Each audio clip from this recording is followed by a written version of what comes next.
All right. Good morning, good evening, good afternoon, wherever you may be, and welcome back to Honey Badger Arcade's Weekend Culture. My name is Brian. I'm here with John, the problematic white guy. What's up? What's And up? hey, what's up? How you doing? Oh, awesome as always. That's ready to talk about all the insanity of the week, I suppose. Actually, this week, at least in the gaming and like culture sphere, it's actually less insane. True enough, compared um, to recent weeks, for sure. Yes. yeah. But I do have there is definitely some things to talk about.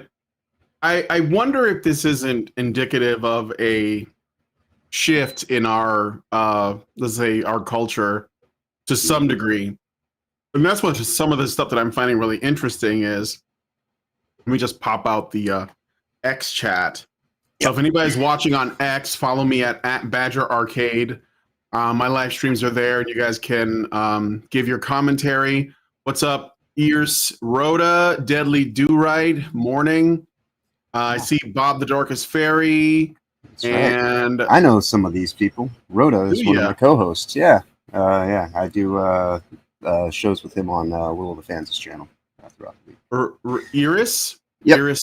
Okay, well, Iris, Rhoda, just so you know, you're always welcome here. Let me know if the stream is going okay. Hello, Master Goa, welcome. So, so like I was saying, the last 6 months or so, well, maybe more than that, the last 10 months, maybe 10 months, has seen like an awakening happening, or at least like people being more vocal about things and no longer remaining silent. And that's coming out in our culture for sure. And it's something that I don't think really it was. I don't think it came out of nowhere. I just think people found their spines, and they started to like speak out more about what is wrong with our civilization, and that starts with the way that we communicate with each other, the way that we tell stories, and that's why I think this show is important. I can get into political things happening, but the truth is, politics is something that is a product of our culture and our values. So that's why I think that this kind of stuff is important. Hello, Gorlock. Welcome to the stream. You can hear loud and clear. That's good. Indeed. So anyway, I'm going to ask you guys to hit like on the stream so that it has a chance of reaching more people. And if you're not already following on Rumble, X, or YouTube, please do so, because I don't know how long I'll be able to do this, because you never know when something's going to get taken down. So anyway, we have a couple of shows that are not shows, stories today that are going to reflect what I'm talking about in terms of the way that essentially the silent majority has spoken, and how that has reflected on the way our cultural institutions speak out as well. And there's anyway, that's kind of like the theme I'm getting from this. So right. Yeah, Mr. 0303, welcome to the show. He says, if a normie like Asmongold is speaking out, the Overton window is broken. Yes. And that's fine. That, like, when we're at the point where we can get back to the point where civil discourse is the norm, and people aren't just like banning each other, canceling, trying to get you fired, destroy your life, or I don't know, shoot you in the throat with a gun, then I think that we can find a way to make it work. So right. And I hope that cooler heads will prevail. Hello, Roadkill 101. Welcome to the stream. All right. So no, like well, with what you're saying into that regard, a lot of the recent response that has been met with more reaction of, oh, I thought you guys were all against this cancel culture and all this kind of. It's like, well, no, this is a taste of your own medicine. This is what we call a reckoning, so you can actually understand why it's important to try to approach things with more civil discourse, because there is a danger if everybody gets caught up in just immediately trying to shut everything down that they don't want to hear and this and that. Because I mean, we've got in the wings, just waiting for the moment to strike. Quite obviously, especially over in the UK, they want to push digital IDs on everyone, and that's going to come along with, central digital currencies, and in doing that kind of stuff, then it will be completely welcome to China worldwide, where if you don't say what is approved and what's allowed, and you don't, go along with the status quo of things, you commit any thought crime, well, then you're just going to be shut out of access to everything. So this is a way to kind of redress the situation, so that people can actually kind of take the time to maybe realize that there is some, benefit to having, I don't know, discernment or tact, or maybe just kind of having a little bit of levity about how you approach things, and try to get this thing to where it's a little bit more about the human condition rather than some political ideological viewpoint being in front and center of everything. So yeah, it's interesting to say the least, though. Yeah. Well, anyway, let's get into the stories, and it's gonna be like, you remember when you were in school and the teacher would wheel in the TV with the VCR on it, and you were like, or broke out the projector or whatever, and you were like, oh, this is gonna be great. Like, we're just gonna be watching movies all day. Well, we're gonna be watching videos today, so because the stories are related to them. You guys know that there was a show called The Savant, which was supposed to be launching on. It's supposed to be being the operative word. I know, it's a weird name for the show, but it's supposed to be coming out on Apple TV Plus. And there's something about it that happened. So let me give you guys the short version of this. I'm going to try to compress it, but The Savant was an upcoming American crime thriller miniseries created by Melissa James Gibson for Apple TV Plus, starring Jessica Chastain, pictured here, as an elite undercover investigator known as the Savant, who infiltrates online hate groups and domestic extremist networks, particularly white supremacist cells, to gather intelligence and prevent acts of terrorism before they happen. The 8-episode series was loosely inspired by a 2019 Cosmopolitan article, because that's where I like to get my news, titled, "Is It Possible to Stop a Mass Shooting Before It Happens?" which profiled a real-life female investigator using similar tactics.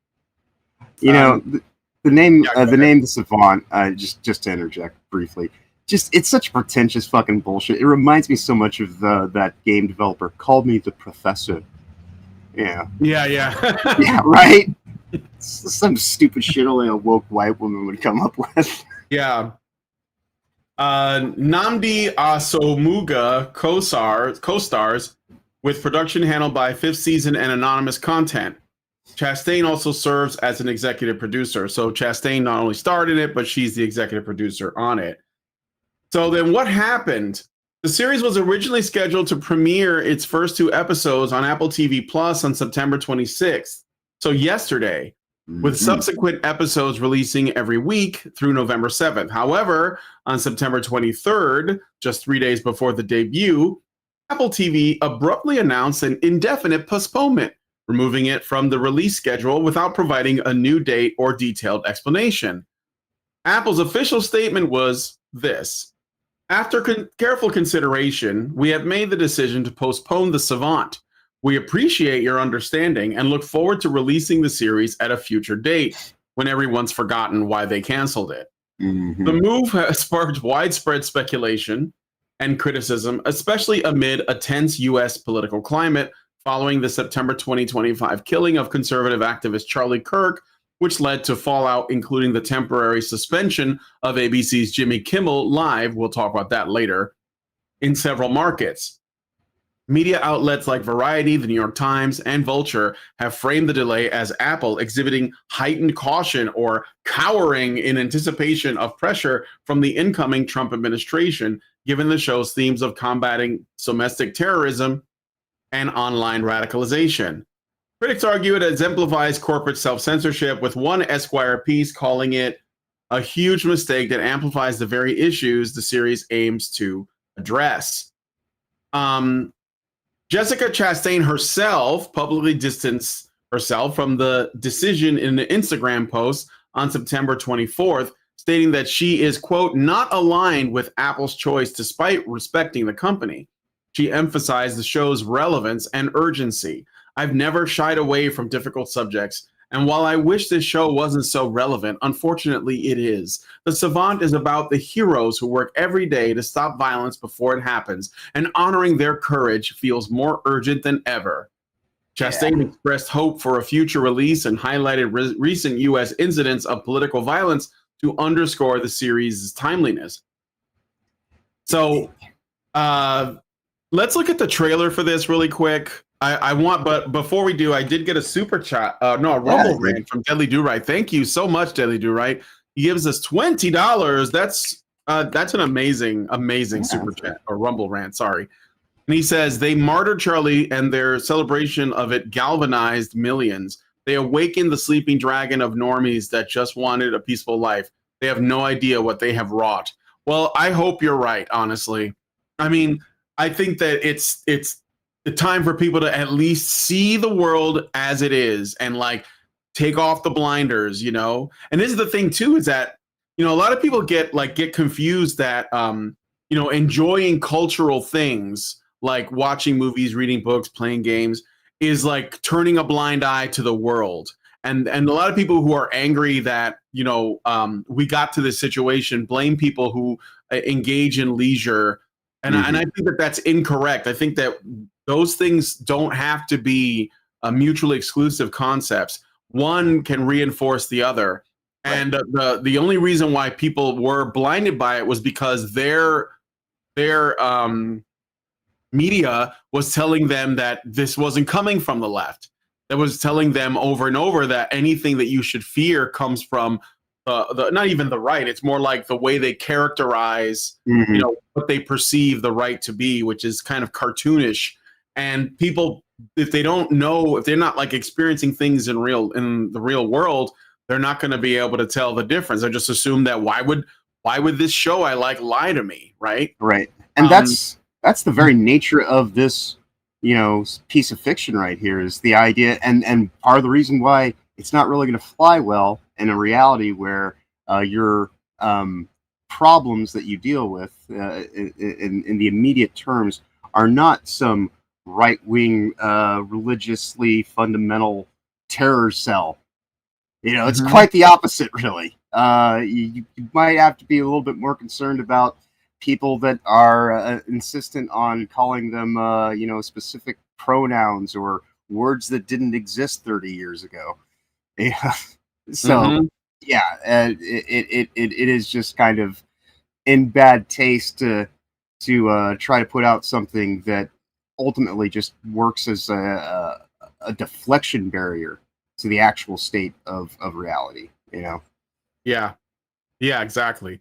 And again, it's not the you know, at best, people who indulge in like media, I don't like to say consumption because I think that that's like people who do so without thinking, but a lot of people do. They just sort of like, oh, I like this, I'm going to watch this.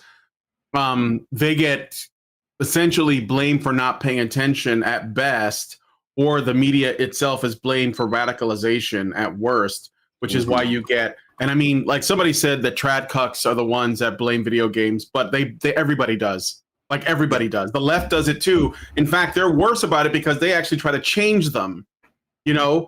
Right. And yeah, it's ignorance. I agree. It's ignorance. Like the one thing that people, especially when it comes to video games, one thing that people have not realized yet is that film and television are being replaced by video games as the primary method of entertainment. And it's not just because film and television is garbage, but it's because games offer something like another level of interactivity and a lot of more potential for good storytelling. Right. There is a bit of internal investment and agency that you can apply to this kind of media. And there's a lot of potential there, but like people who underestimate that, and those are the people who blame, you know, video games, like a lot of like conservative people. They underestimate the power of that media and that's why they will lose if they don't like step up and start to be a part of the creative process to make it, because the left will make it, and they have been, and we're gonna look at. I mean, that's what we've done. What is Sweet Baby Inc? Oh yeah, and that's what I was going to say is it is in terms of blaming games, that is something that is done by people that are looking for means of convenience, regardless of the political alignments, because that's what's happening right now with the alleged shooter and all this kind of stuff. They're going into saying, "Oh, well, these are the games they were playing," everything like that. The ice shooter too. Right. Yeah. Right. So it's again, it's an excuse. It's bullshit. It's convenient reach for anybody who's looking for simple solutions.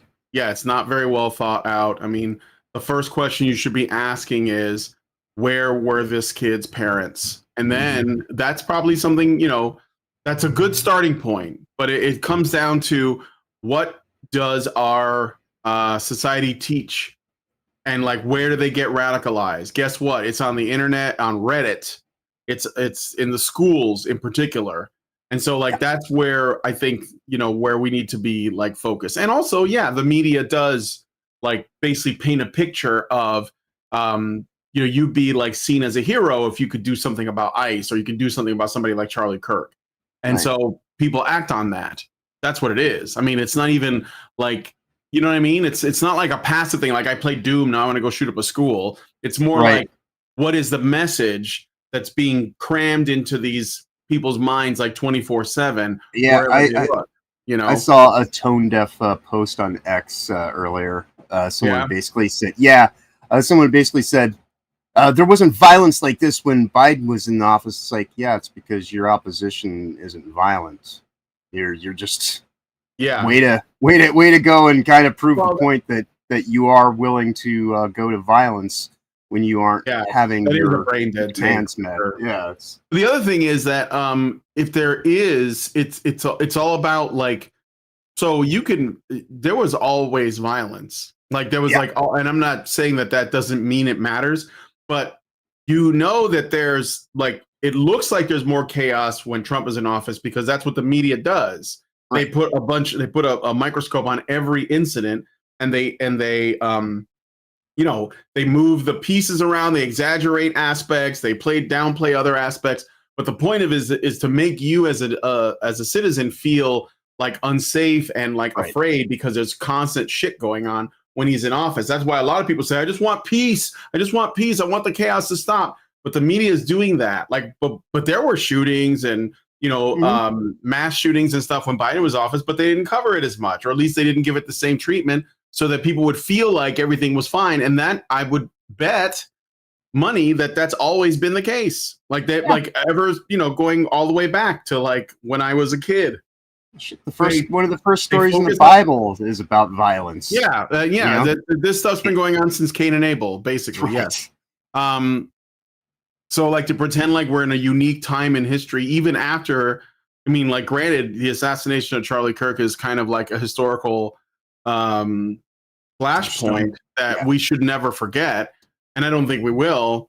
But it's not like this is unique. I think that there's always been this struggle has been going on, So, but anyway, so let's look at the trailer for the Savant. You guys can see this. I know that if you've seen it already, forgive me, but I just want us to look at why this show may have been postponed. Right. And again, they're probably going to bring it back at some point. Oh yeah, they'll give it 3 Hey kids, come on. All right, so here we got our main character. What's she looking at? She's working. You just need to know that she's progressive. That's why. So she's working. I thought this was a no-work weekend, Mom.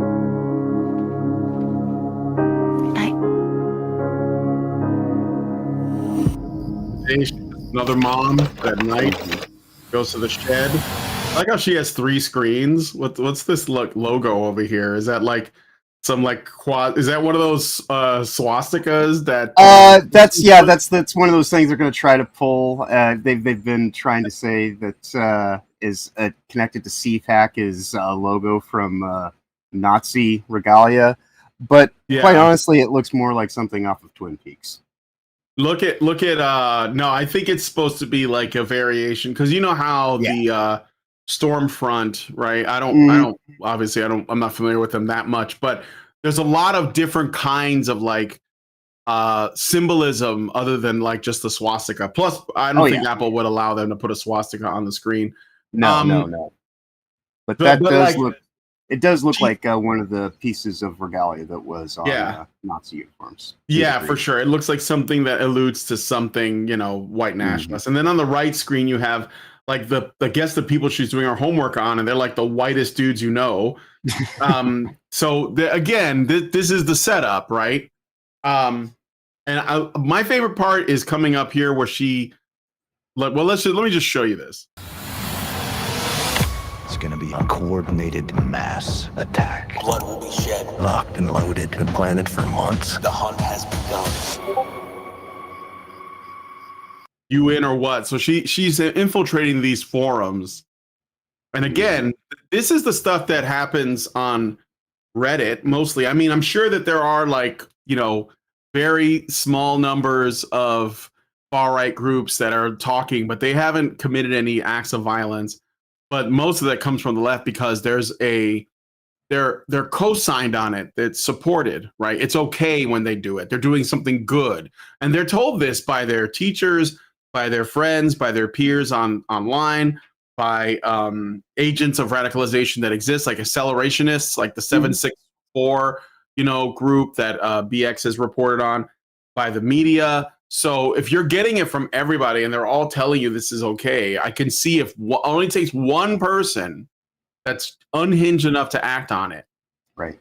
But anyway, yeah. I mean, back in the year 2020 alone, they went from you all deserve to be in camps and not be deserving of medical treatment if you don't go along with this bioweapon attack that's happening in broad daylight, to the Summer of Love antics and all that kind of stuff, where they were quite adamant about burning down their own local neighborhood businesses and things like that, and only actually being useful idiots in the process to this globalization effort that's already well in play.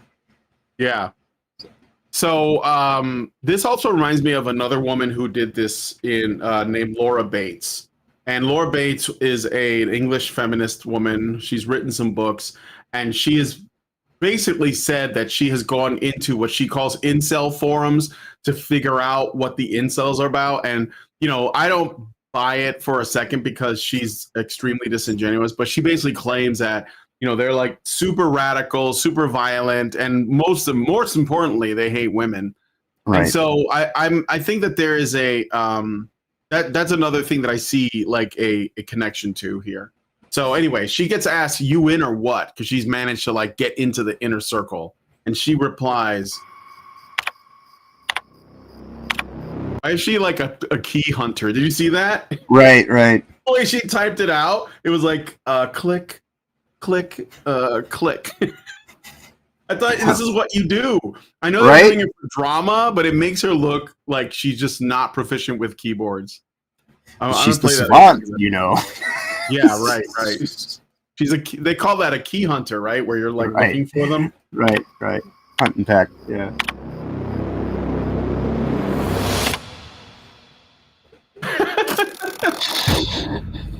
(1994) and 2020, 833 extremist attacks. What do you do in there all day? All night sometimes. I track people who are planning attacks. My job is pretending to think like them to stop those people from doing really bad things. FBI, on your knees! Of course, they're all white the Savant. Snipers, bombings, ambushes. We're on the verge of serious violence. I've been watching him for a year and a half. He's recruited. What? They said the thing, like they literally referred to her as, yeah. They put the title in the dialogue. Gorlock says chicken typing. That's what that is. And she has caps lock on. Yeah. She's yelling in the chat. Wouldn't they have figured out something was wrong with her if it took her that long to type yes? Right. Yeah, I mean, so like this is well, let's finish the trailer, but this is Waiting for obvious. something. Like, I don't know what it is, but it's massive. This guy isn't just planning violence. He's White out to dude. make a statement. they're kind all of a white statement? dudes. Of course. The kind that history refers to with a month and a date. I mean, like 9/11. Yeah, I remember when the white dudes got in the plane, hijacked it, and crashed it into towers. Right. I remember when all those frat boys did that. Innocent Americans are going to die. We need to infiltrate further. Oh, Master Chiefs. I don't think you should keep pushing this. See this guy, the friend? He's white, but he's gay, so that's okay. He's like the Right, gay right. friend. And I'm telling you, I know this because of the sweater, the glasses, the hair, and the way that he talks. I'm telling you, that's a gay character. I promise. Mhm. I don't think you should keep pushing this. Yep. Absolutely. Listen to me. They have photos of your family. You think if you engage with terrible things, you're daring even worse things to happen.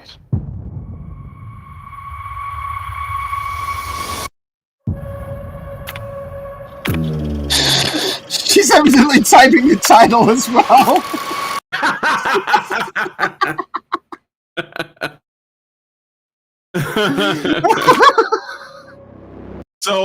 So like I thought it would make for a lol worthy thing to talk about when it came out, Indeed. but it didn't come out. But It's not coming going out. to. Not anytime soon, anyways. Not for a season or so.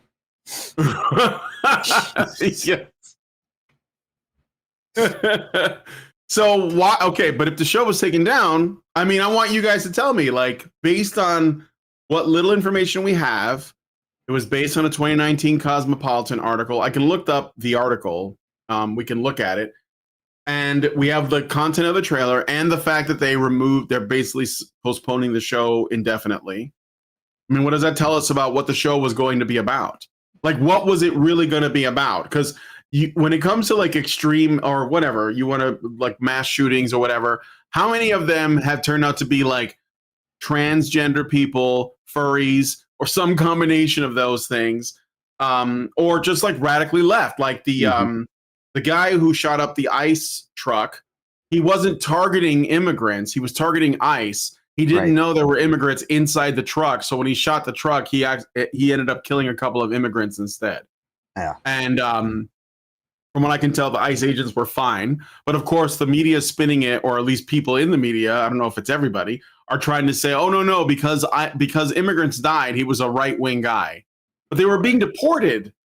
Like, and that's what people want. They don't want immigrants dead, like illegals. They want them just to go away. Like, they want to go home, you know? So, but yeah, that guy was apparently... his like sister, his whole family was liberal, like pretty like, you know, far left people. Yeah, no, they try to find any sniff of just evidence that they can put on these things to go and say, oh, but no, really, white nationalists. Yeah, because that guy ended up killing 2 people that were in custody, and then ultimately killed himself.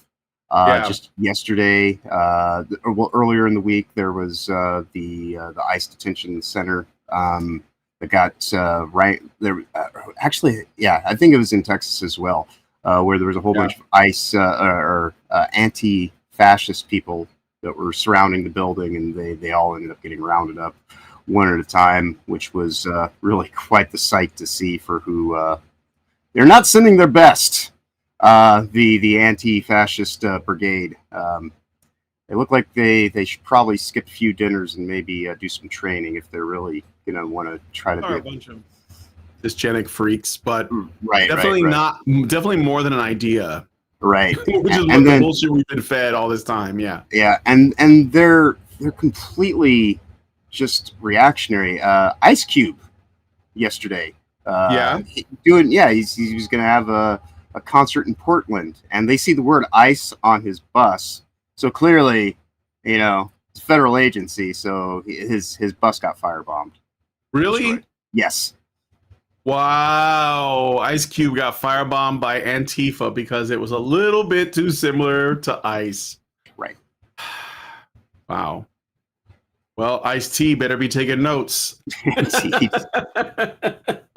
And Vanilla Ice better stay far away. But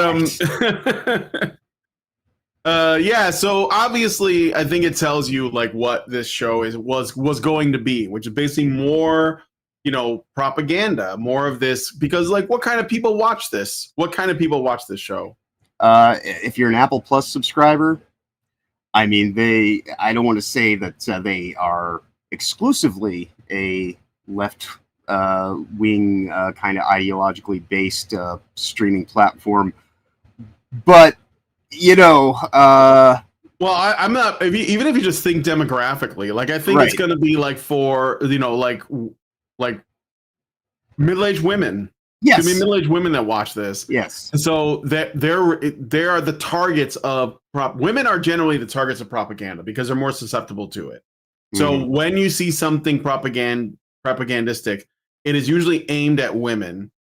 And you'll know this because Gamergate, which was mostly men, were the first people to push back on what they saw as a problem in the games industry. It was naked, right? The only men that would defend this stuff are usually white knights or a different brand of like Spurg themselves. Yeah, I mean, I consider them to be woke white women as well. They just happen to be men, but they're very much in their progressive politics. And yeah, Apple Plus as a platform is generally made for pretentious, upper middle class, progressive leaning sensibilities. Well, Apple products are definitely like a little bit more. They're kind of elitist, and I hate them. But anyway, okay. So I got a Rumble rant. Sorry, another Rumble rant from NobaFan21 for $1. Thank you, NobaFan. He says, if it was actually realistic, they would prevent nothing and instead wait until after disasters happen and then say they were on our radar. Yeah, right. It's pretty good. Thank you for that. I want to read some of the choice comments under this trailer. So and this is before they took it down, like before they not took it down, but before they decided to postpone the show indefinitely. So Vegeta00 said she has the superpower to remove comments and ban users from Reddit, Blue Sky, and Discord. She has a license to edit wiki articles. She can lower a business's SEO on the Google algorithm. She is the Savant. Somebody else said, dude, this is hilarious. Some middle-aged mom fighting internet trolls. Another one says, let's reboot 1984, only this time Big Brother is the good guy. Okay. The real hero was the surveillance state who pretended to be your friend on the internet all along. Yeah, this is also probably a show that makes the case for a surveillance state. I could see that. It's a good point. A lot of these things are pushing towards that contextual narrative, more or less. Yeah, that is the ultimate end goal in all of this. For sure. When she proudly said, it's censoring time, everyone in the theater stood up and absolutely lost their mind. Right. The protagonist ignores her children, cheats on her husband, polices free speech, and is the hero in my best Dr. Evil voice. Right. Yeah, I think that there is a thing of her like making out with some. Yeah, she's making out with her husband. I believe she's making out with Liev Schreiber, the terror cell. Okay. Yeah. Is it Liev Schreiber? It might be his brother, but this guy who plays Master Cheeks in the terrible Halo show. The one where they show his face? Yeah. Karen versus Straight White Men 2 Electric Boogaloo. The main character is how the writer sees herself. Yes. Pretty much. And then there was, I think one of my favorite, somebody said, Bright6F said, bro, Apple needs to hire her to protect them from the comment section. So yeah, this show being pulled down, I think, is evidence that Apple was like, okay, this is not appropriate. We got to like do something, because they were trying to send a message that's completely different, I think it was based on a narrative that is the opposite of reality. And I think that people knew that, especially after first of all, the ICE attack, but also the memorial for Charlie Kirk, where there were like millions of people tuned in. I didn't watch it, but I just thought I'd wait for the highlights. But millions of people tuned in, and there were also, I think it was a packed stadium. So it was like a message, just people showing up to like 2 stadiums. You know, there's an overflow stadium. Yeah, it was an overflow, and there were people watching at home, and there were people outside, like worldwide, watching, like, you know, 100 million plus people watching that. Yeah. So that sent a message that the normies, and I would consider that number of people to be like mostly normies. The normies were, you know, basically they weren't having it, and I mean, like, makes sense to me. Once you like go violent, I mean, there's no. That's kind of like, you know, you don't get to put that genie back in the bottle. It's you know, so that's kind of what I think is what they're dealing with, and that's why their reaction is to be like, okay, wait, we gotta take this down. So another L for Hollywood. Just another L for Hollywood on that front.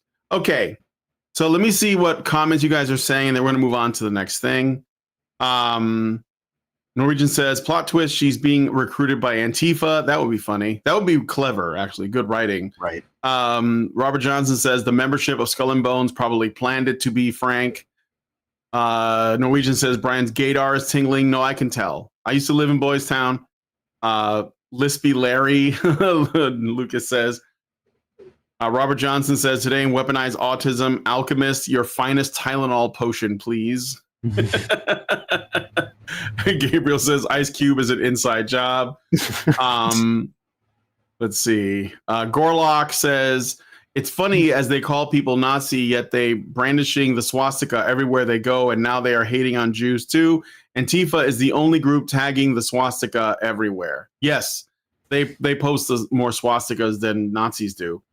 Of which, you know, like, I think they're both shit. So, but the thing is, though, we're not taught that. Like, people, like, if you see a hammer and sickle somewhere, nobody bats an eye. I mean, I do, but like, most people don't think it's a big deal. People wear like Che Guevara shirts, or, you know, they're into Frida Kahlo or whatever. And I'm like, yeah, those are communists. And just like, well, okay, so what? But it's like, but you don't have that reaction for Nazis. Like, what's the difference? Like, they're really, there's little differences in how, like, maybe like how what the reasoning is, or how they operate. But like, at the end of the day, they're both authoritarian, totalitarian, you know, ideas. They just have different like reasons for it.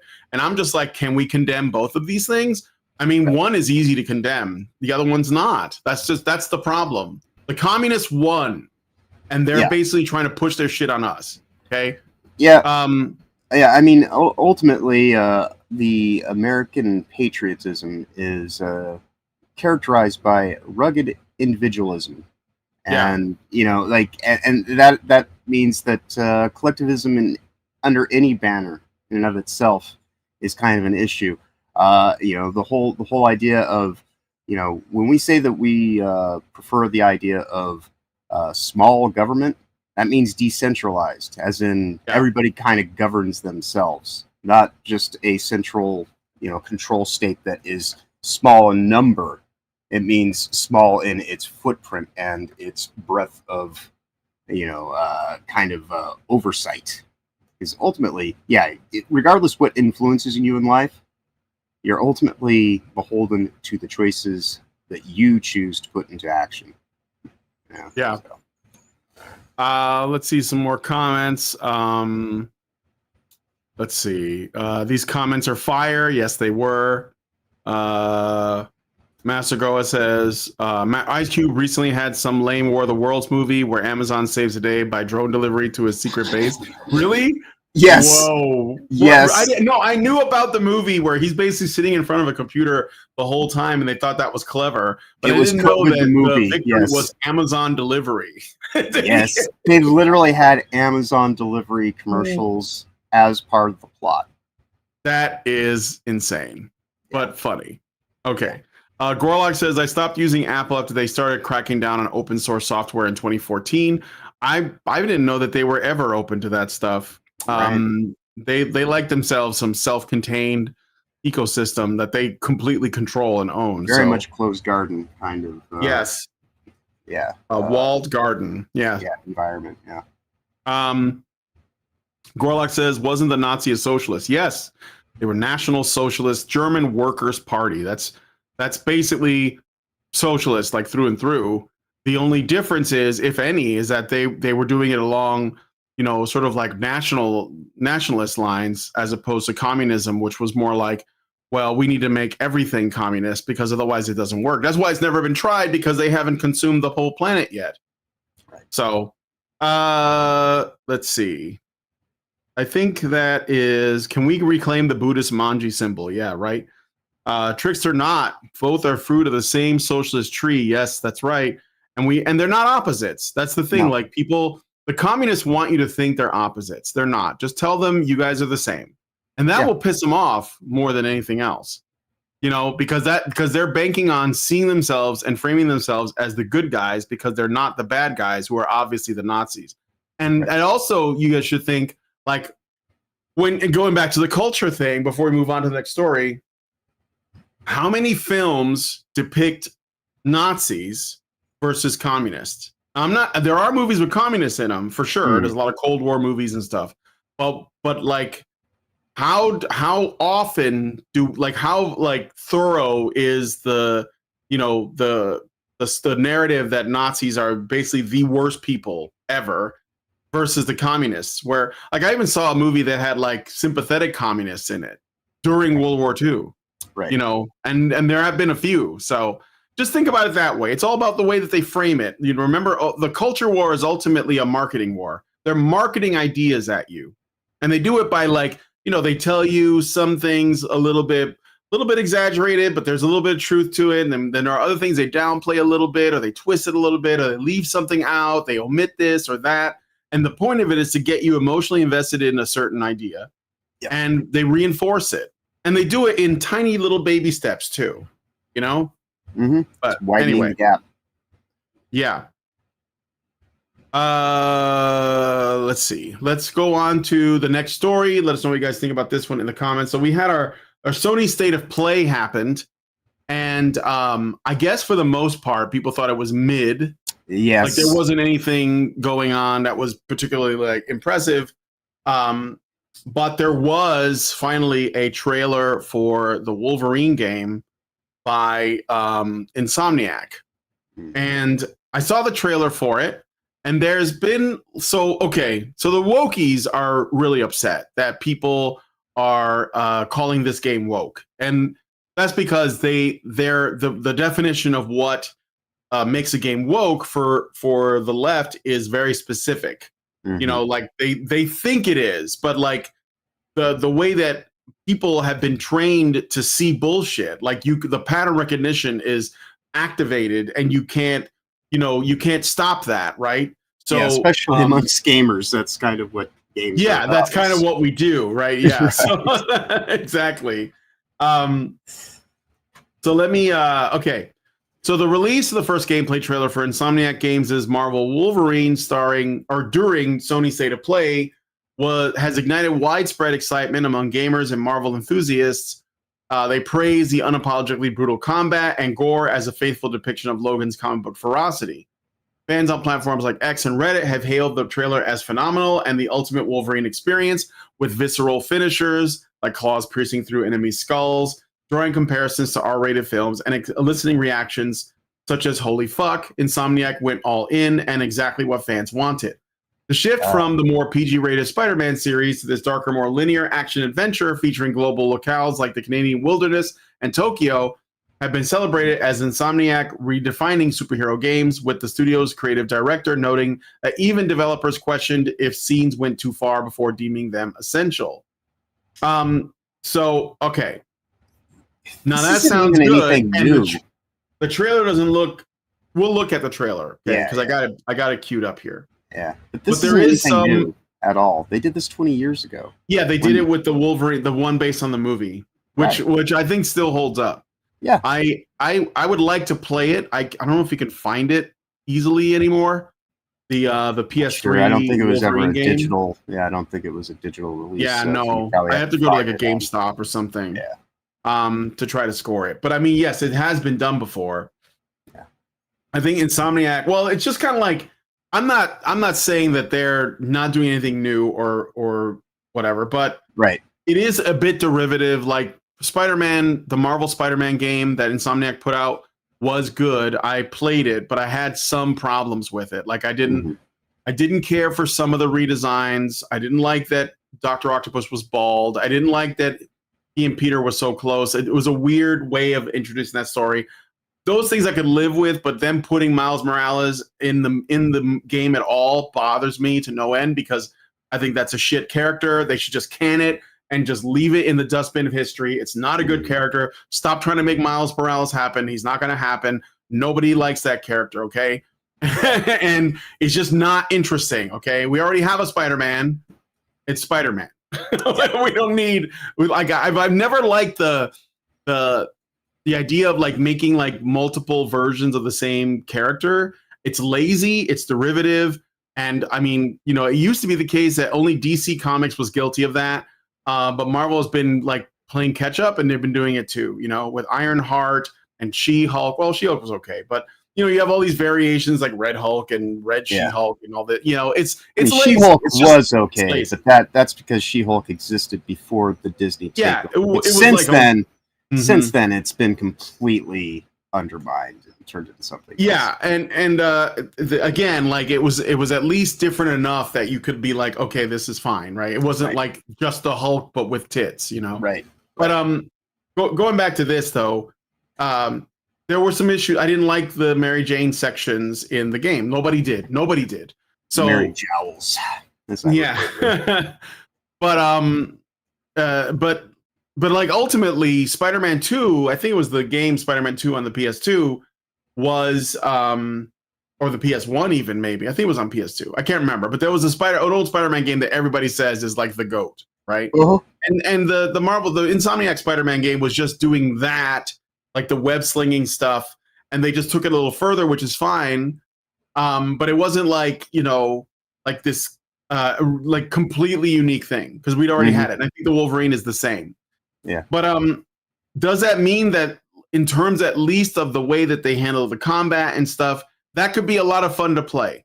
Usually the issue with the woke stuff doesn't come out in the gameplay so much as it does in the other aspects, like the art direction, the story, the plot, messaging, some of the messaging, narrative design. Maybe there'll be like a side quest where Wolverine has to like go to a pride festival or something. I don't know.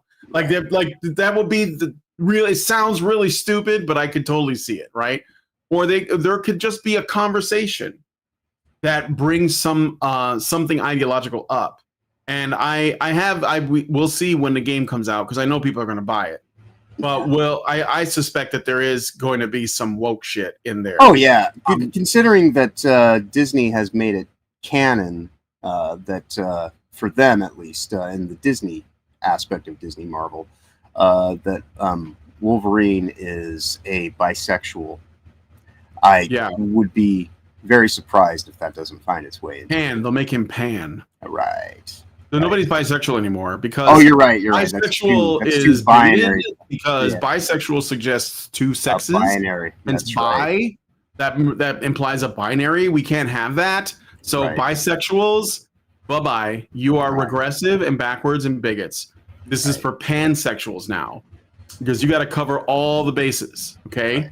Otherwise, you won't be attracted to non-binary people, and we can't have that.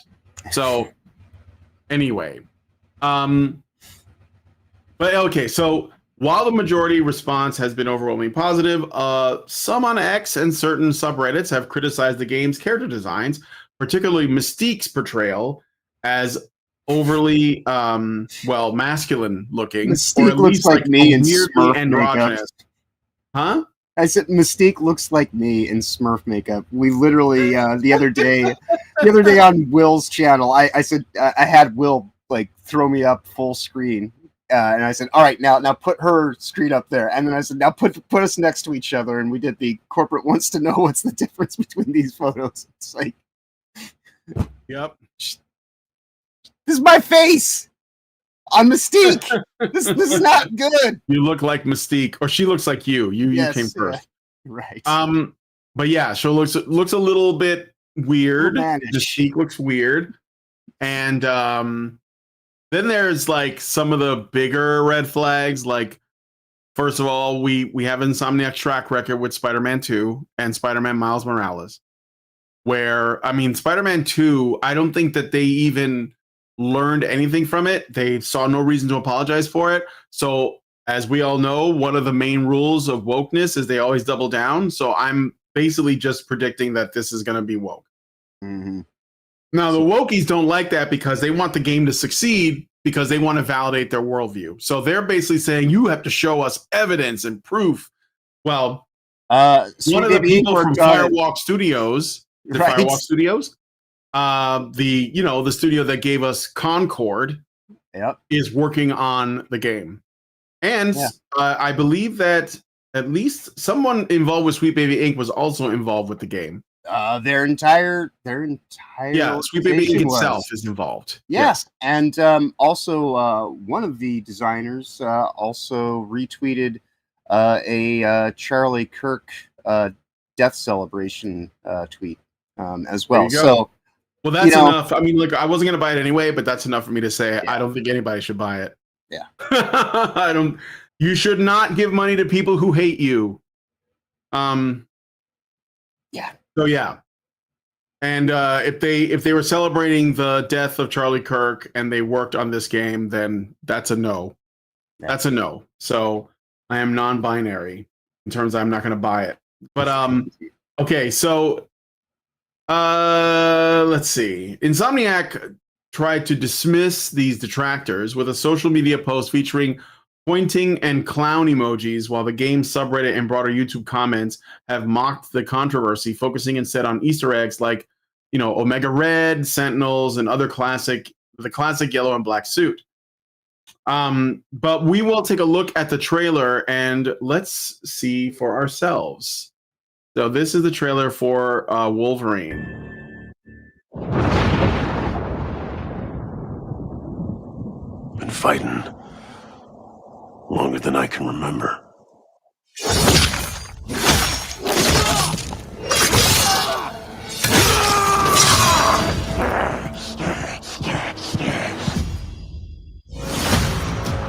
So they base him on Hugh Jackman's face. Looks like it a little bit. But his voice is not gravelly enough. No, it's not. You know the guy who I don't know his name, but there's the guy who had been doing Wolverine's voice since like the X-Men cartoon. It's like the same, isn't it the same guy? Or at least if it's not, they got like somebody who sounds a lot like him. He was the same voice actor on the X-Men 97. X-Men 97. And also basically like multiple appearance, like in the games, like he's generally they got the same guy to do the voice for that. In Marvel Rivals, they got the same guy to do the voice for that. Yeah. And if it isn't the same guy, they got someone who sounds just like the guy because they know like that's like a thing that we're expecting. Like we want it to sound like that. It should. Yeah.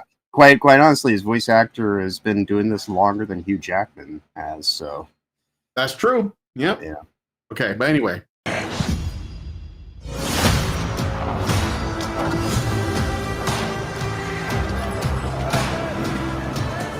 I'd like to say I'm not a violent man. The trouble just has a way of finding me. But I'd be lying. I don't know how much this game plays too. That looks like doesn't matter where I go. Yeah, that is. Very little of this is actually gameplay. How far I run.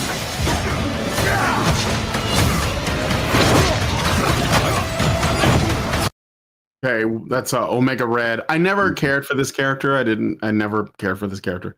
You can smell the awful QTEs. Yeah, I'm guessing the combat looks like it's going to be based in the same combat system that Spider-Man had. Oh, of which was course. basically- They used the basically Spider borrows from the Batman specifically. Arkham games, right? you know, where you're kind of like, or Assassin's Creed, the old Assassin's Creed games, Yeah, where you get like, prompts. Yeah, go ahead. This game is completely using the Spider-Man engine, so Yeah, there's nothing going to be new in terms of. That's why I say most of this is not even actual legitimate gameplay. There is like the stuff where he's running and a few of the hand-to-hand combat things. Mhm. Yeah, sure, you can. That will probably be what it looks like for the combat stuff. But this right here, that's currently paused. like a This is- pre-rendered cinematic. This is clearly thing. a pre-rendered cinematic, and then a lot of it is going to be quick time event kind of, schlock.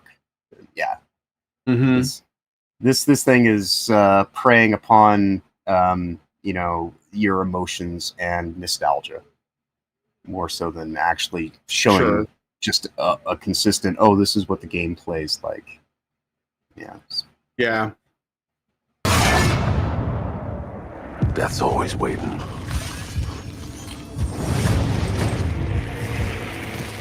Just not for me.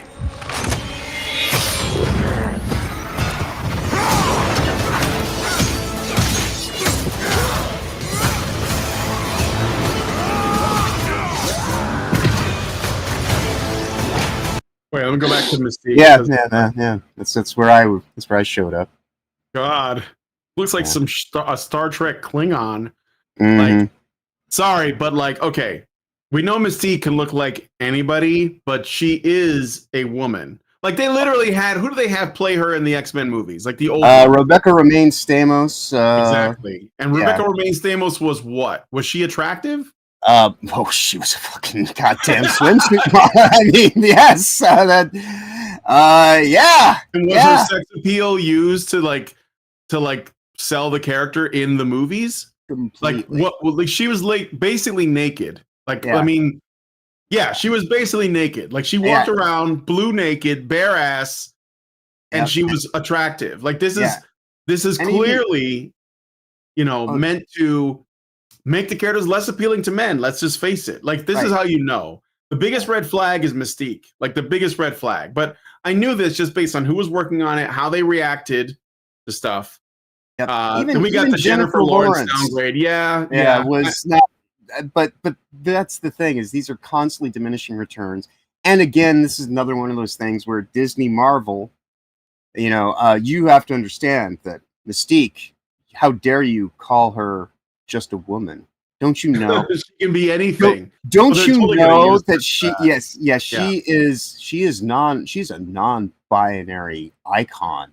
Okay, all right. She turned herself into a man and impregnated her lesbian girlfriend. In the comics. I'm not even joking about that. No, I know. I heard that. Yeah. Yeah. I think that's just gross. Right. Like it's just gross. To me, I don't know, like it's just gross. Yes. But yes, I know that they did that. That's just how far we have fallen. That is, yeah. Insanity. It's not it was never supposed to be the case. She was kind of a foster mother to Rogue when Rogue was, I don't know if you guys know, but when Rogue was first introduced in the comics, she was a villain and she was part of the Brotherhood, and she was also like under 18. Like she had just become a mutant, and she couldn't even fly or anything like that. All she could do was steal powers. Yeah, and she ended up taking her powers from Captain Marvel. Yeah, she took Carol Danvers, Ms. Marvel. Right. I will not call her Captain Marvel. True enough. Yes, we already had a Captain Marvel. His name was Marvel.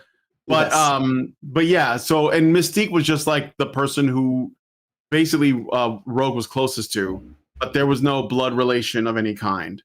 So yeah, it was just, isn't Mystique just a chameleon? Yes, and that's the thing. Like she wasn't supposed to be able to like impregnate people. She just looked like them. Like that. Like there was like in these kinds of stories when you have somebody who's just like, I have the ability to look like other people, or even people who can shapeshift. Okay, right. When we would read comics about shapeshifters, we didn't immediately go to, oh man, they should impregnate everybody. Like that wasn't what you were supposed to be thinking about. And Right. yet this is how like basically degenerate our culture is. Everybody looks at it as, oh, well, what could I do with this sexually? Right. You ever notice, like, I used to play D&D, okay? This is like as an aside. I used to play a lot of D&D, and when we played D&D, Dungeons and Dragons, for those of you guys who don't know what D&D stands for, everybody would make a character, and we would go on adventures and fight monsters and get loot and level up, and then go on more adventures and fight more monsters and get more loot and level up. And sometimes there was a story, that was sort of like tying it all together, but it was just a vehicle that you would use so that you could play the game, which was like what most of the material in the books was used for. But what I noticed as we've moved more and more towards this modernity thing is that people started thinking about ways to use D&D to like fuck everybody. And then you saw like all of these memes about bards fucking everything. They would make their roles to like fuck monsters and fuck their enemies and fuck their friends and fuck the NPCs, And it was like, why is this coming up so often? And I hate to tell you this, but it's because women got involved. That's what I think. I mean, like it just changed everything. Yeah. And I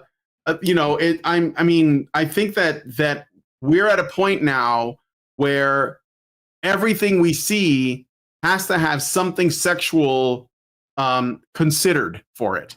Right. We have to look at that now.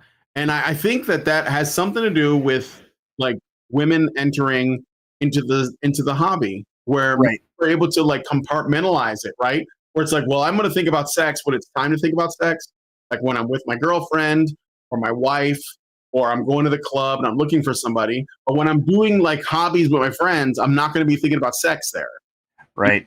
You might comment on stuff like, I thought that everybody has their waifus, and stuff, but I'm not like constantly thinking about it. It's like, I don't know, man. I think that women are the biggest gooners and nobody wants to. Oh yeah. And that has been one of the biggest deflection things in history, I would say, in terms of the culture, war of the sexes, where they'll sit here and say, oh, men can't stop thinking about sex. It's like, I think the lady doth protest too much because, as you're saying, we look at, what has happened in works of fictional media. Fantasy genre, yeah. Right. And all this kind of stuff that has evolved out of it with more and more women being in positions of power and oversight in the quote-unquote narrative design.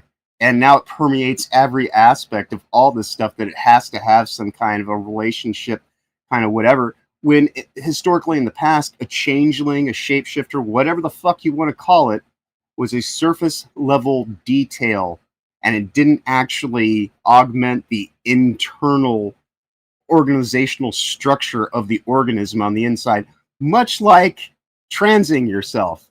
It's it's skin deep, and what remains is still actually inherently there from the start. So it's crazy stuff.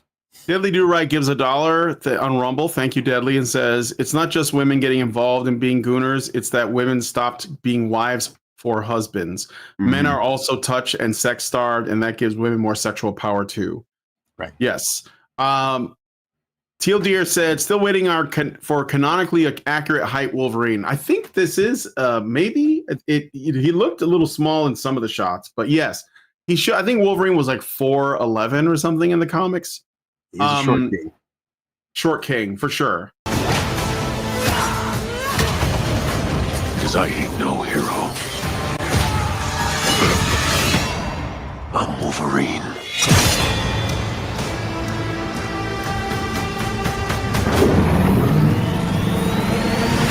The Sentinel looks cool. So, like, again, if they would just get the woke shit out of their company, they would have some good stuff. There's definitely talented people there, but they can't do it. They're incapable. And I think that, like, basically it's fully infected. The corpse is the body is infected. Teal Deer says, remember those studies of arousal when looking at things done on men and women? The results that showed men were aroused by human stuff, but women were aroused by everything? Yeah, I remember, yes. Yeah, for sure. Anyway, So, any thoughts on the Wolverine trailer? It's exactly what I was expecting. I've known about Sweet Baby Inc. involvement in this for quite some time now, and you know, they've tried to downplay it. They tried to hide it away. They took it off the website. Did all this kind of stuff, and they're trying to act as though, oh well, it's just consultancy. We're not, you know, what people think we do is so much more. It's like you literally tell people that if you don't abide by their shit, that you're going to cut them out of their jobs and, you know, find someone who will carry the water. So you can sit here and try to say that all you do is after the fact kind of things, and you don't have this ability to cattlegate design and tie them up with all this kind of stupid fuckery. But we all know better, you know, and you can sit here and try to lie to people that have no basis and background in game design and the industry at large. But there's people like me that exist in this space that will openly talk about it and say, yeah, no, I know exactly what the fuck I'm talking about here, and this is what you do, and this shit's been permeating and building and getting worse over the course of the last 20 fucking years, you know, and it only continues to get more fucked by the day that they have their complete involvement. I look at a game like this and I think to myself about how I'm going to avoid this just the same way that I did Spider-Man, and how I'm looking to avoid Grand Theft Auto 6.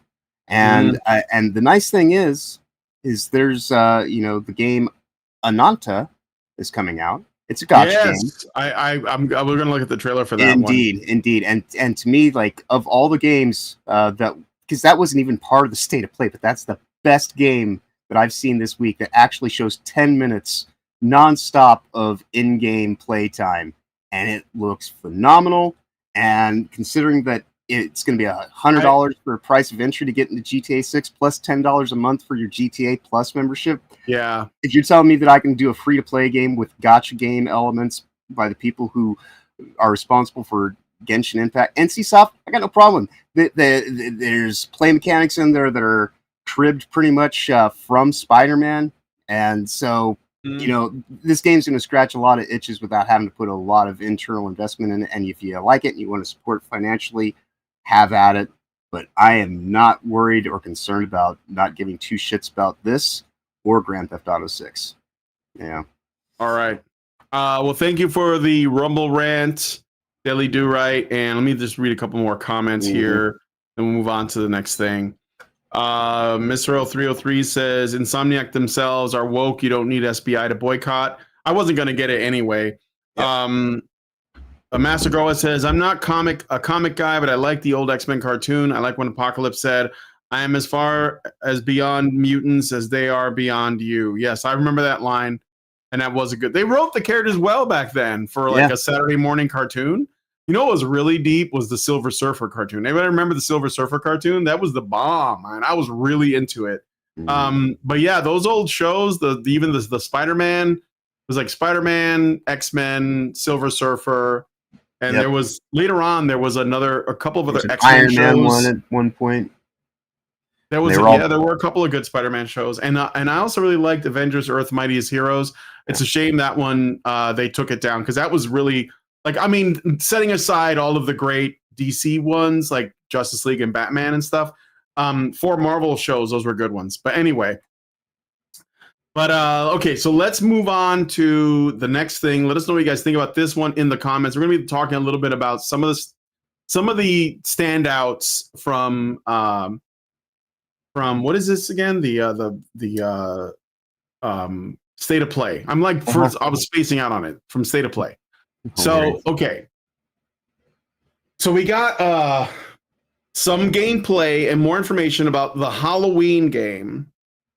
And we're going to watch this, and I want you guys to tell me what this game reminds you of, because it's really sounds like something that I've seen before. I can't quite put my finger on it. Oh, I guess they're remastering Deus Ex, the original. which I heard that's a really good game. I would definitely play it. I played this and Invisible War all the way through. This definitely it looks like a well done remaster. Yeah. All right. Okay, let's go ahead and next year. It's almost Halloween, and you know what they say? Everyone's entitled to one good scare.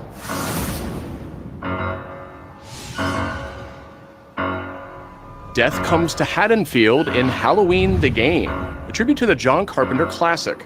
The team at IllFonic invites players to an asymmetrical horror sandbox where you can play as a civilian survivor or Michael Myers himself.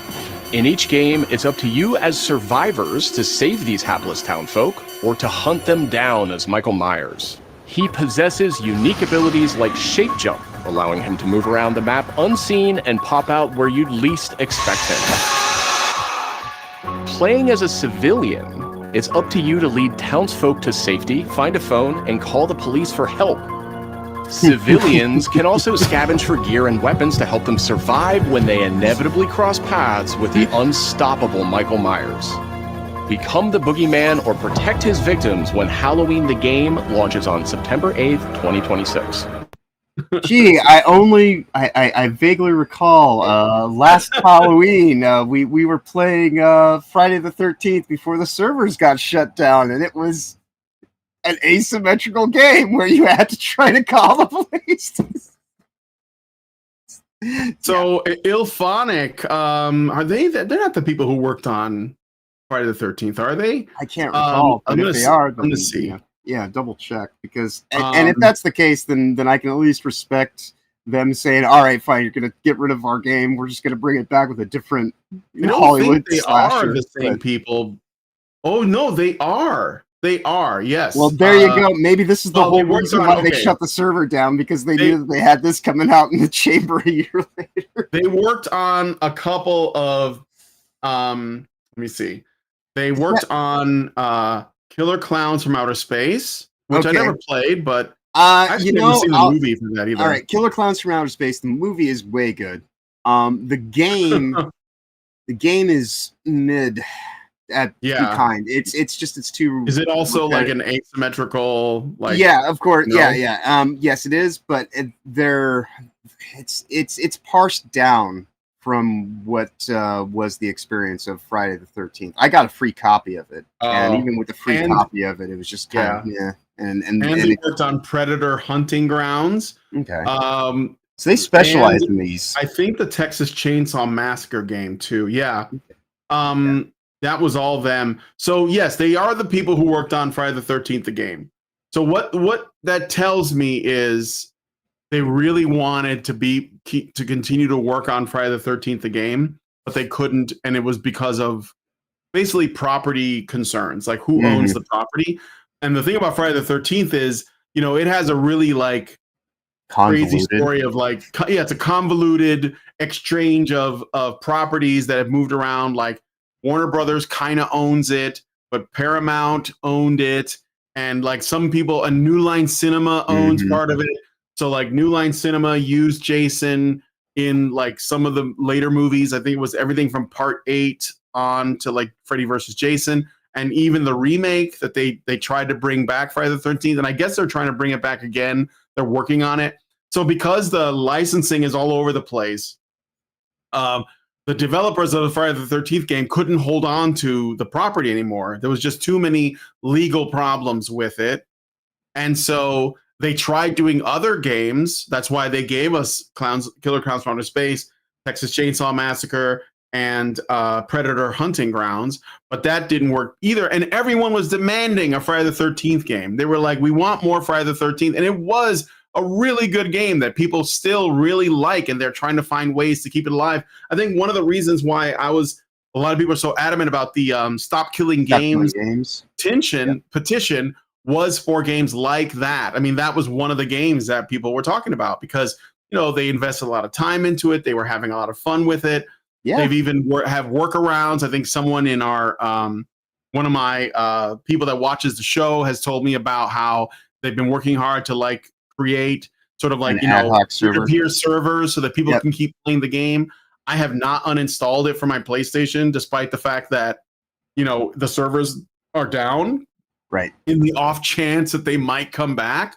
But it looks like Halloween is basically just the continuation of that. And I don't hate that. I mean, Right. I'm not as big a fan of the Halloween movies as I am the Friday the 13th movies, but if this is how the franchise continues, then I guess, I'll take it.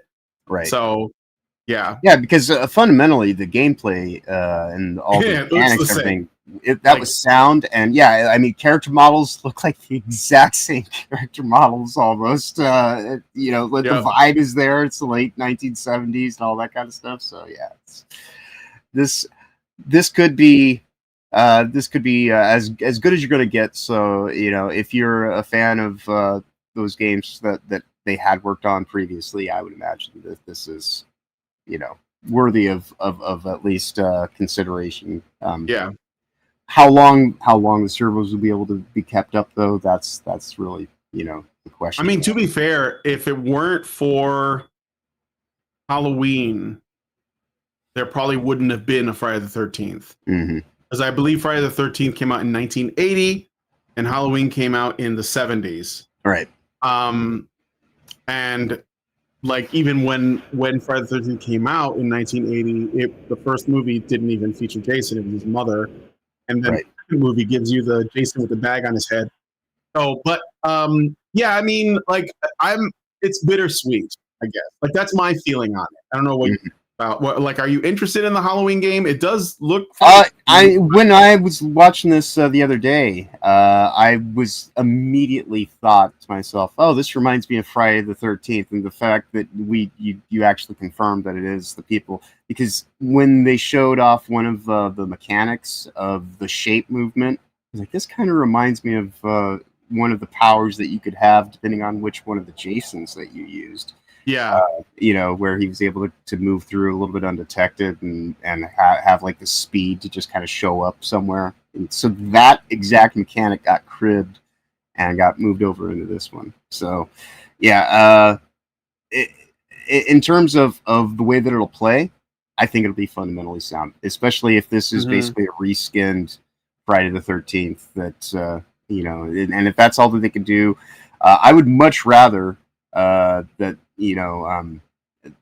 The Stop Killing Games initiative is a kind of viable thing for games like this going forward, and you don't have to necessarily rely on independent people to do all this heavy lifting to make it work on a peer-to-peer level. But if they found a way to do that for Friday the 13th, and there were a way to still get a copy of it for PC, then I would look towards that. But if this is the best alternative, then yeah, this is I'll consider picking this up when it's yeah, we'll see when it comes out. I hope it. Well, I mean, I guess in a way, I want them to figure out a way to differentiate itself a little bit. Right. Then again, people want the Friday the 13th experience, and I think that you don't want to change it too much. Right. I think the main difference is that I can see just looking at the franchises, because I've watched the Halloween movies and the Friday the 13th movies. The main distinction I know is that the Friday the 13th movies take place on Camp Crystal Lake. Yeah. So it's mostly wilderness with a couple of cabins. This will be taking place in a suburb. Right. So there'll be like streets and houses. So that could make for more opportunities for different ways to play the game. So I think that could be very cool. The other thing is, though, is that as far as I understand it, unless they changed it, Michael Myers was not like an unstoppable revenant like Jason was. He was just a guy. He was tough, but yeah. that they are going with that in this, is that he is obviously killing machine. But like, remember, you can kill Jason in the Friday the 13th game, but you had to like accomplish a certain number of objectives and then you could do it. Right. But I don't know if they're going to have a mechanic like that for this. Like, remember in Friday the 13th, there was a few ways you could win as a camp counselor. You could survive long enough, the time runs out. Cops there. And you can escape in a car or on a boat. You can get the cops to come and then go to them. or you can kill Jason. I think that was like all of the different ways. Right. But yeah, Masagoa says Home Alone versus Halloween. Mr. 0303 says he becomes a zombie later on. That must be like later, like when Busta Rhymes was in the movies.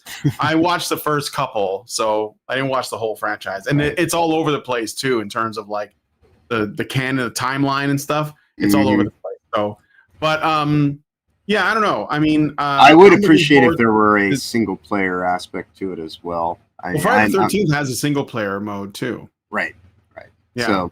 So I hope that they do include that, even if it doesn't even have to be long. It would be nice to, have something that's kind of, yeah, for sure. I don't know. I mean, asynchronous games are cool and everything like that.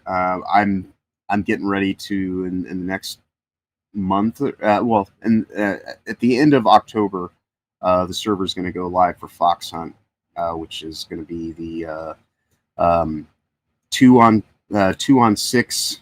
Well, actually, it's 6 teams of 2 players vying for control of the maps using Metal Gear's using Metal Gear Delta as the backdrop for the maps and everything like that. So it looks interesting enough for my sensibilities, where I'll probably give it a go here and there, but it wouldn't necessarily be my main draw to anything. I do multiplayer gaming with my friends, but it's not really something that I normally, gravitate towards. But that's just me. So.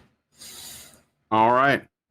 Let me read some of your comments, and we're going to move on to the next thing.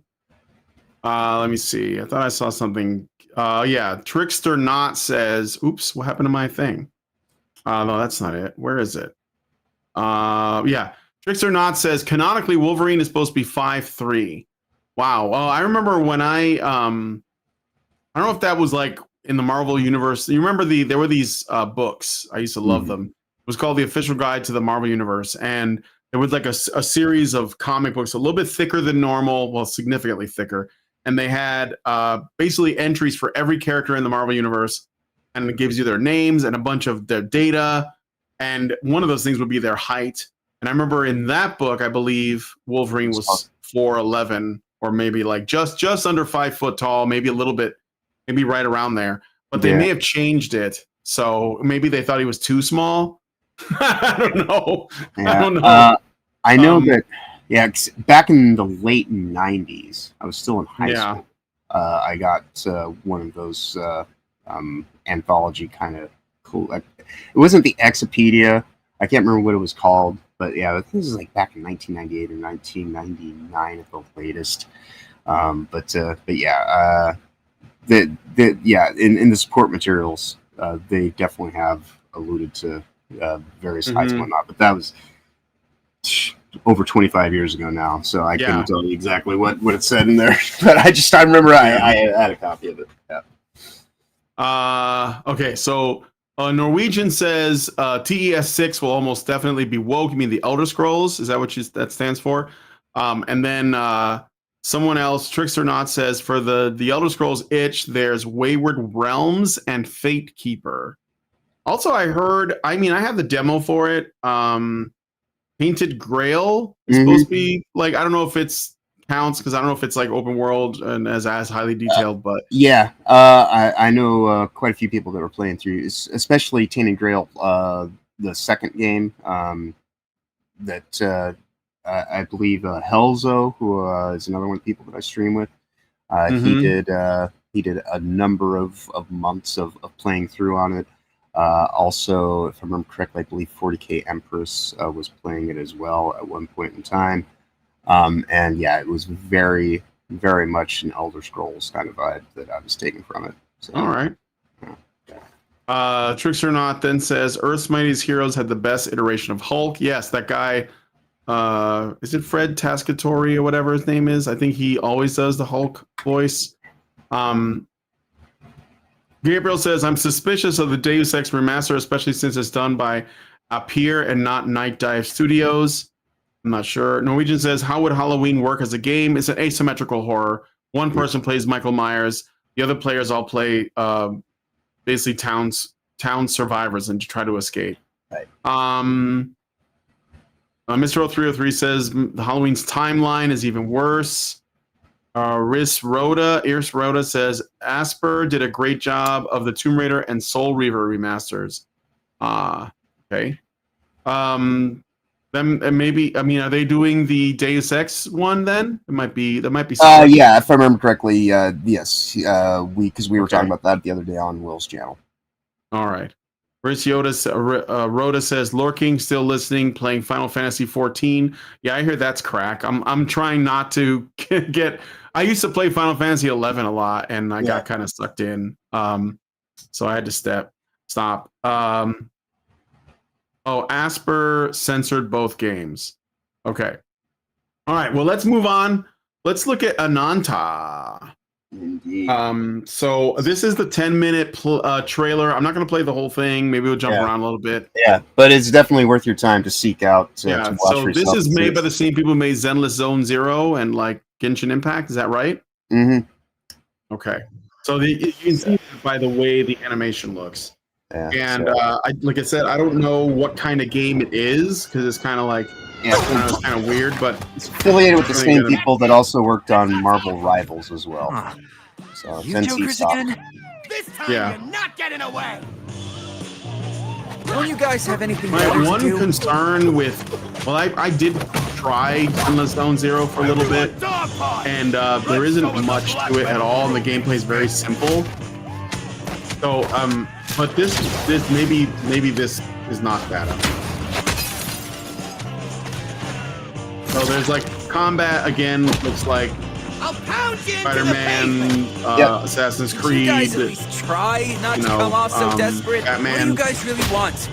Our boss wants to hold a concert in the city. There a problem with that?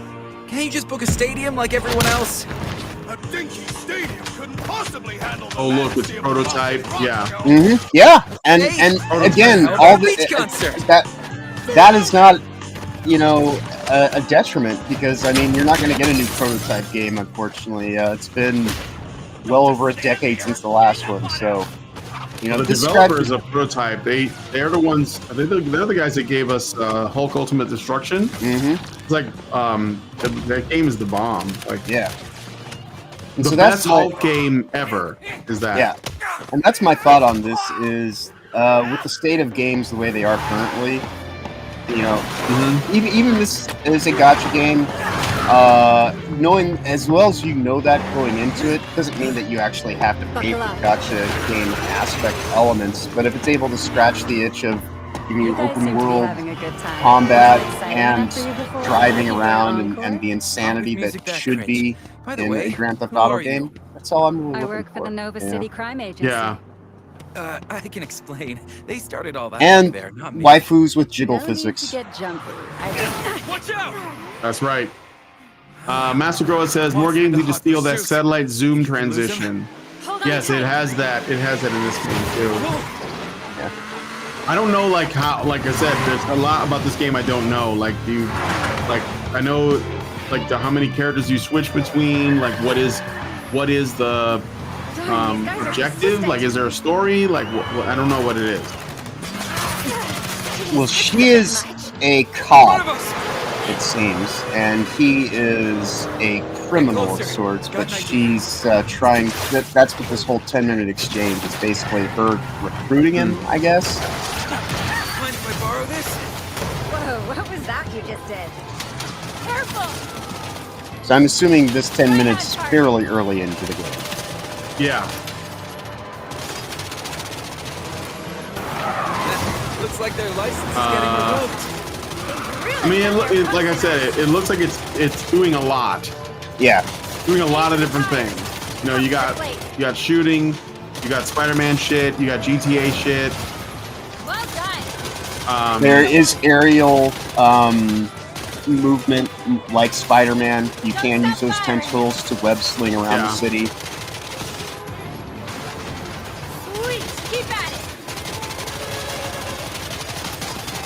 And because people are enjoying this game, of course, the shill media is out in droves saying how this is just a derivative work and that Insomniac should should go after greatest these behind the people wheel, for are they? plagiarism, and it's like, Good thing I've got a bona fide. considering that NCSoft has delivered Marvel I can't say the same for the most truck of their up ahead. revenue this past year for Marvel Rivals, I think that if anything, they were probably very willing to, you know, lower the volume because we don't need the cringe sound effects and voice acting. But go ahead.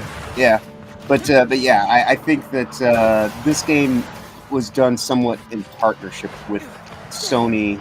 Is, if anything, looking to have this be something that they can have as a lean-to for people who are kind of in this camp of you're not going to get me to buy this, you're not going to get me to buy that, you're not. So if this is the thing that they have is kind of a peace offering of, oh well, if you want those gameplay dynamics and overall sensibilities without all the wokey shit, here's that, which is fine, you know.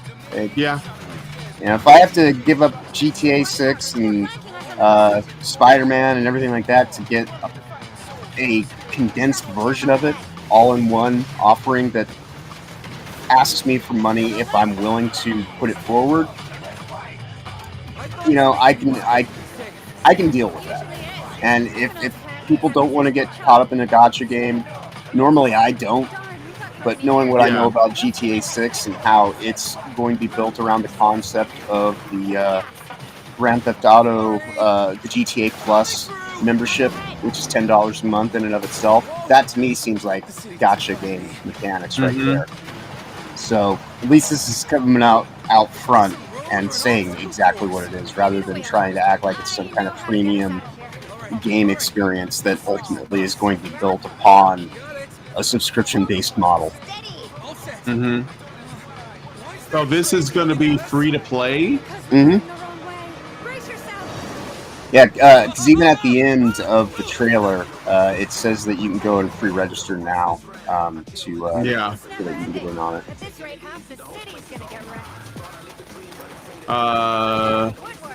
Master Goa says, Ananta, supposedly only cosmetics are gacha.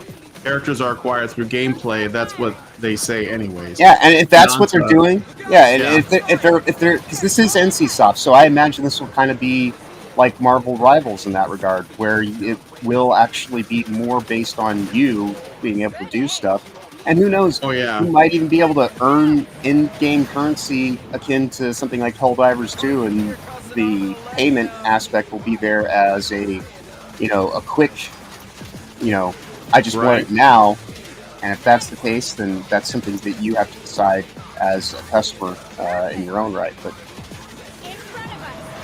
you know, at least, like I say, they're upfront and just saying that's what it is and this is what it's about. And sadly, you know, people may not like this, but this is kind of the future of where a lot of game design stuff is going to be headed towards, is giving away a large bit of it, you know, plus. Well, it's all there. Yeah, I mean, like, you know, game developers got to make money, but they got to find the best model.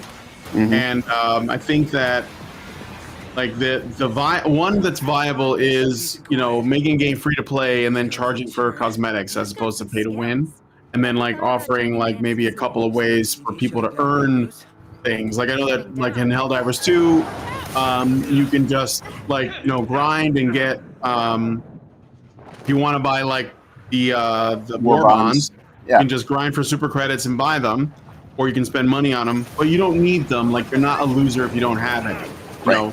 And and then like Marvel Rivals, like the only thing you pay for is cosmetic, and again, you don't have to. Like I haven't spent a dime on Marvel Rivals, and I've got like a number of cosmetics just from like playing the game.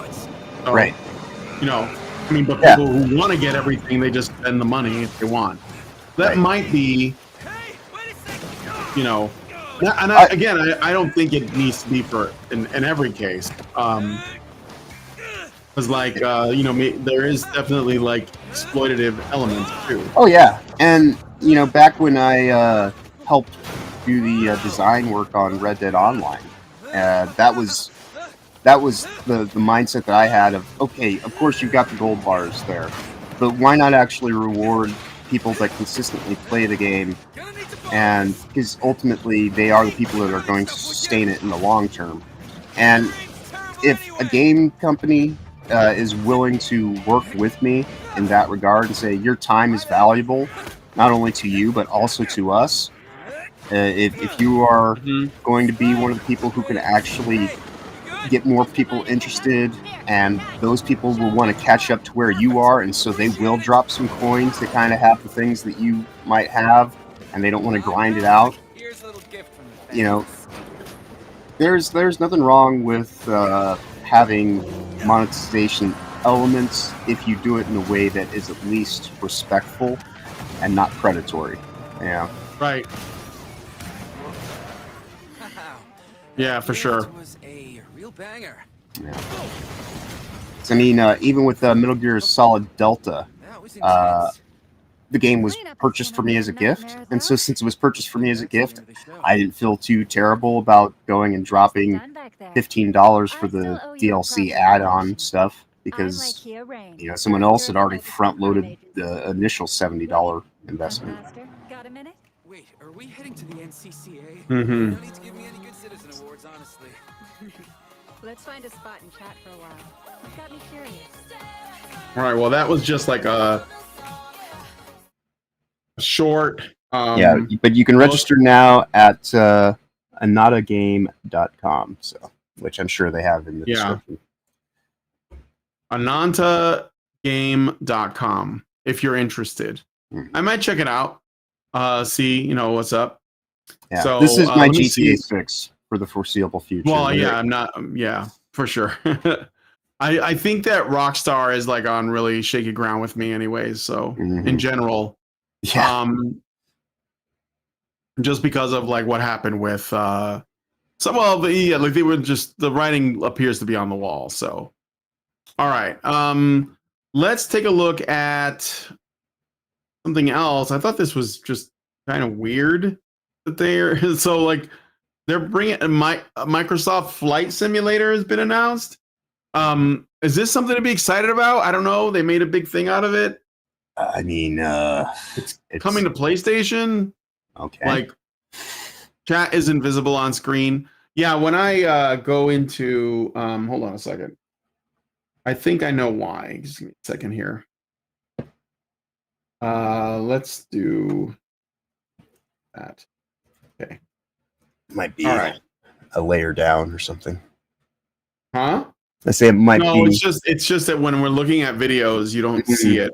Right. Then, yeah. So, all right. So this is Flight Simulator 2024. Right, the trailer here for it. I don't know if this is something to get excited about or not. It's weird to me. I thought I would show. Some people like this kind of stuff though.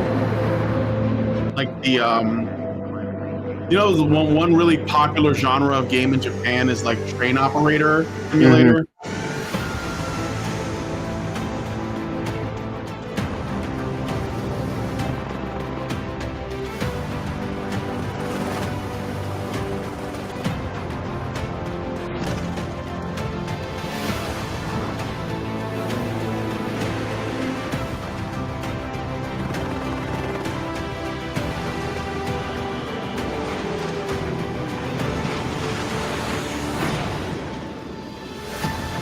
I mean, I suppose the most interesting aspect of this is it just goes to show more and more how little buying an ever increasing priced Xbox system is. Yeah.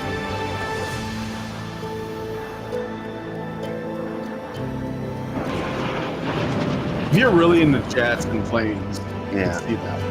Yeah. I had a friend who was really into jets. Like you'd show him a picture, he'd tell you what it was. He built little models. You remember like the models people would build? Yeah, he would build those. So I don't know if it's something, I guess it's coming to PlayStation, which is again kind of strange. But it's Microsoft, which means Bill Gates. Yeah, of course. I just thought it was a weird thing to show off. Yeah, because it is a sign of the times of how little brand integrity really means at this point in time, especially in the day and age where most everything is going to end up being accessible through PC sooner or later. So I I have bought my last console, as it were. You know, it's I'll wait for the next iteration of a Steam Deck, or you know, maybe once the price comes down on this Ally X box edition in a couple of years' time, that I might give that, you know, somewhat of a look, depending on how easy it is to install Steam OS on it. Yeah. But that's also another one of those things where it's like it seems like the price on that's going to be pretty cost prohibitive. But the other good news of the week, though, is for anybody out there who doesn't own a Steam Deck, they did drop the entry level price 20% off on the I believe it's I think 256 is the smallest size drive capacity they have on it now. But honestly, for that 20% off, if you want to go and crack it open and install a 1 to 2 terabit drive in there, you will be able to have a very serviceable system that plays a lot of games without too much difficulty for very little investment. So get a Steam Deck, as I say frequently on many of the shows that I'm on. You're still in the consoles, get a Steam Deck. That's right. I'm still thinking about, like, even though my PC is decent, I'm still thinking about getting one. I don't know. Yeah, they're nice. They do offload some overhead, because you can always Steam Link it to your system, and then have the game processing happening on the Steam Deck, and then you can just take your portal window through Steam Link and then put that inside your OBS, so you can just have it, you know, working as a terminal screen. So it is good in that regard, and it travels. All right. Let's get into one other thing too. I wanted to mention YouTube. So if you guys don't know, well, I think you do, because I mentioned it on the show I do over on the main channel that I work at. So in a significant admission detailed in a letter to the House Judiciary Committee on September 23rd, Google revealed that the Biden administration pressured YouTube to censor content related to COVID-19, including material that did not violate the platform's own policies. The disclosure came amid a years-long Republican-led investigation into big tech's content moderation practices, spearheaded by Chairman Jim Jordan, which subpoenaed Alphabet CEO Sundar Pichai earlier in the year. Google's legal counsel described the government's tactics as unacceptable and wrong, acknowledging that White House officials created a political atmosphere to influence removals of perceived misinformation during the pandemic and the 2020 election cycle.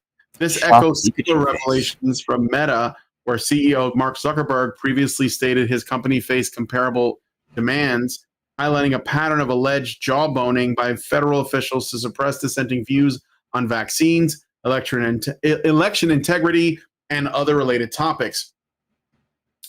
In response, YouTube announced a limited pilot program to reinstate thousands of previously banned accounts, targeting creators terminated for repeated violations of now retired policies on COVID-19 and election and misinformation, allowing them to apply for restoration and signaling a shift towards prioritizing free expression. The move has been hailed by conservatives, including legal scholar Jonathan Turley, as a huge development for free speech, potentially benefiting high-profile figures like Dan Bongino and Steve Bannon, whose channels were affected. And I also want to add that a couple of other people have had their accounts reinstated. Friend of mine, Dave Cullen, who I interviewed on this channel a little while back, his channel used to be called Computing Forever, and he was taken down. He was one of the early ones, actually. He was one of the early vocal dissidents against specifically the COVID stuff. But of course, he was dissident generally against like a lot of sort of like, you know, let's say global homo, gay race communism that's been going on. And he got his channel back, and I guess he made a video saying that he's probably not going to make content on there because everything that he wanted to say, he already said it. And he has another channel, if you guys don't know, it's called The Dave Cullen Show, where he just talks about cultural pop culture, talks about shows and movies and pop culture. And also, Alex Jones got his channel back, but then it was taken down again. But then it's back. It's like I am subscribed to an Alex Jones show. I don't know what it is though. Yeah. And a couple of other people got their channels back as well. So well, he didn't get his channel back. From what I understand, is they put this out. He and Nick Fuentes created new channels. And then those new channels were shut down within 12 hours of creation. And that's where, on the surface, this sounds all well and good, but I think this is more sizzle than steak. Sure. Because ultimately, because when they said, we'll be more forthcoming with details, and you can apply, this pilot program. And so this seems to me of more of, as much as they want to sit here and celebrate the idea that, we're gonna respect freedom of speech and independent views and things like that. This is more of are you now willing to go along with us and do the self-censoring, because we're going to give you this hollow offering. I don't trust Google, not as far as anything. When I share the links for the show, I always share the Rumble links, as I generally do for anybody that I do streams with. If they do multi streams, I'm always pushing their Rumble side more so than the YouTube side, because I don't know. YouTube, to me, it is an exploitation ghetto. It exploits the audience. It exploits the creators. It even exploits the advertisers that most of it's built around. So, I don't know. This is one of those things where it sounds good, but to a degree. But then, you actually kind of look at the details of what this is actually suggesting. And for all the people who want to say, we're living under a fascist administration, all the while the previous administration was actually going out of its way to do draconian censorship efforts and try to frame public policy and get people to either commit to the thought crimes that they were trying to mislead you on, or condemn you for thought crimes because you were actually saying something that wasn't with the political viewpoint. I don't really trust this. It sounds all well and good, but they're going to be selective. And if they're going to be selective, then that really isn't advocating for legitimate free speech. And if they're not giving you back the thing fully restored, and even if it is fully restored, does that mean, now that you are able to recoup years of lost time and effort through the monetization that you were undermined from and all this kind of stuff? There's a lot here that's kind of about the whole thing. I don't know. Interestingly enough, Jimmy Kimmel got taken off the air, and then he was back in like a day, which I knew was going to happen. I figured it was because they didn't call it, like they didn't really say why. They just sort of did it.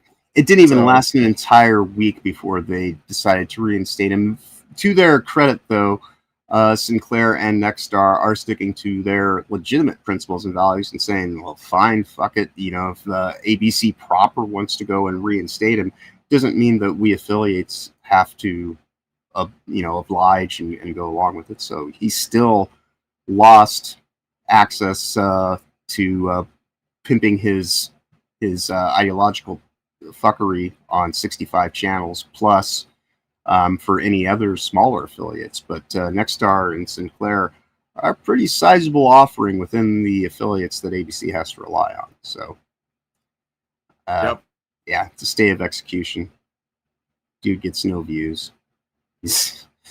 Nobody really watches terrestrial TV at this point in time, by and large, especially for late night TV. And of the late night TV hosts, he is certainly one of them, but he is far from anybody that is a trendsetter or anything like that. He's a lapdog. All right. No, you're right. I mean, yeah, of course. And of course, he doubled down on his beliefs anyway. So, yeah. Because like a lot of people tuned in to watch him. And I'm hoping that I didn't watch him, but he got big numbers the night after it was a very big non-apology. He fake cried a few times. Yeah. Yeah. It was. But I don't know. We'll see if people stay away and just keep staying away and let it die because it's gonna die. So, I still think it's smart to play it safe on YouTube. Hope for the best, plan for the worst. Well, I mean, it's still where everybody's at, but that's why I'm streaming to both. You know, I mean, and if my Rumble audience becomes big enough, I'll just drop YouTube altogether. Yeah. So, and I'd like to be able to do that. I mean, I have to do YouTube because Allison won't go away from YouTube over on HBR, but it's fine. Like, whatever. You know, it's what I got to do. Yeah. Let me see. Let's look at. You know, it's getting. I was thinking about looking at one other thing. There's a movie that came out with Leonardo DiCaprio called One Fight or One Battle After Another. Mm-hmm. And I don't know if you guys heard about it. I saw trailers, but I didn't really care because I just don't care that much about this kind of thing. But apparently, it is a super woke, sort of revolutionary pro-Antifa movie. So. Way to read the room. That kind of yes, that is pretty wild, but kind of true from what I have heard. So let me just sort of touch on this. I'm not gonna watch it anyway, and I know that Leo is like big on the climate change thing. I know that for sure because he's talked about it. He made a movie about it with Jennifer. Even though Lawrence. He has a fleet of private jets of his own, yeah, probably. And he talked about it when he did The Revenant, which was a pretty good movie. I liked it, but yeah. But and again, I think Leo is a good actor and he does good stuff. And I don't really care that he dates 25-year-old girls or ladies. But he made this movie. So let me just read a little bit of it. Okay, One Battle After Another, directed by Paul Thomas Anderson, has sparked intense debate regarding its perceived wokeness. Reactions sharply divided along ideological lines. It's a political thriller rooted in revolutionary themes that centers on a group of ex-revolutionaries reuniting to rescue the daughter of one of their own after their nemesis resurfaces. It features predominantly non-white cast, with Tiana Taylor delivering one of the film's standout performances at Perfidia, a key revolutionary figure. So, critics on the political left have praised the film as a bold and necessary critique of systemic racism, state violence, and white supremacy in America. It currently holds 97% critic score, so that means it's shit, by the way, on Rotten Tomatoes, with reviewers calling it a stunning revolutionary masterpiece that unflinchingly confronts contemporary political realities. Conversely, conservative critics have condemned the film as woke propaganda, accusing it of promoting far-left ideologies and glorifying anti-government violence. A review from Awards Daily argues that the film decenters the white man from the narrative and adheres rigidly to a left-wing doctrine portraying all white men, except for an ineffectual stoner dad, as racists and people of color as perpetual victims. So, yeah, it continues. What were you going to say? Well, I was just going to ask, so Perfidia, that's the name of a character, right? Perfidia, Perfidia. Yeah, okay. That sounds like something that should have like a 3-minute long fucking, these are the possible side effects associated with it. Like that sounds like some crazy shit that you get from Pfizer.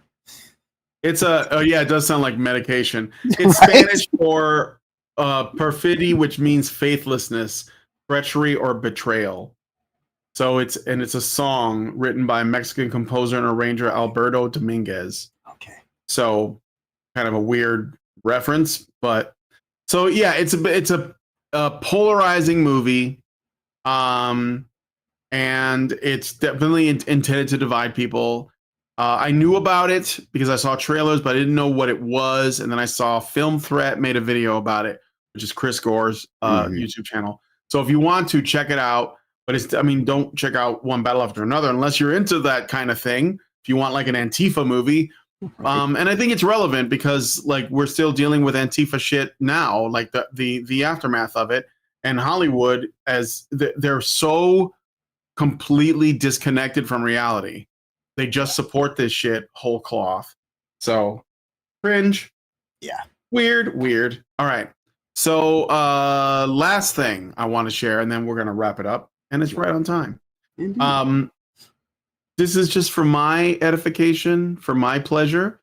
This is the first teaser trailer for JoJo's Bizarre Adventure Steel Ball Run, which I'm going to tell you, I recommend it. I hope, because it is being put out on Netflix, which is disappointing because Netflix is shit, but also they dropped the ball on how they released part 6 because like before it was on Crunchyroll, okay? Mm-hmm. And Crunchyroll would do it on a schedule. They would basically do a simulcast of the show. So when it aired on Japanese television, it would air, I think it was like an hour later in the States, like very close to the same time. And it was called JoJo Friday because it would always come on Friday. And I had like a whole like, it would be like around 10 o'clock or 11 o'clock in the morning when the JoJos would come on. And I had a whole ritual. I would get my coffee and I'd go get some basically like pork belly, like fried pork belly, deep fried. And I would sit there and I'd watch JoJo and I'd eat it and drink my pork belly. And it was all the way through from parts 1 through 5 did that. And then part 6 comes out and they release it on Netflix and they do it in these big batches, not the whole thing. You know, like some people like to binge watch an entire season. They didn't even do that. They would do part of a season and then they would wait like 6 months and they give you another little part of the season. And then you wait another 4 months and they give you the rest of the season. And the way that they presented it actually took away from the quality of the show. So I had to watch it again without the batches to be able to appreciate what it was. So Netflix is doing this now. They're releasing it, which is a little bit concerning for me. Not just because I don't want to support Netflix, but I have my ways of watching this show anyways. Indeed. But because of how they may release it. Like they're missing out on because I don't know if like streaming services understand that, you know, some people like to binge watch. I personally prefer that things get released on a schedule, like where you just get it like an episode a week or something. Oh yeah, no, digestible entertainment so that you can actually pour over the context rather than just get inundated with the content. You know? Yeah, but there's also the thing of like if you watched it when everyone else watched it, so like everyone's watching it at the same time, and I think that you can get it provides for more conversations, things like that. Yeah, and also not just like in person, but like online. Like look at all of the popular JoJo memes came out during the time when it was on Fridays. The JoJos had the best memes of anime, in my opinion, outside of like maybe some of the old stuff. But like when they started doing the batches, part 6 didn't get the memes because of how they released it. So it's just, you know, kind of unfortunate. But anyway, this is the teaser trailer for Steel Ball Run, which comes out in 2026. So not for a little while yet. I'm hoping like early 2026, but we'll see. And this is probably, you're not going to get a lot out of this, but I will say that part 7 is probably one of the best written arcs. So if they do it well, it's going to be good, but we'll see. Anyway, here we go. これよりスティールボールランレースの開会を宣言する。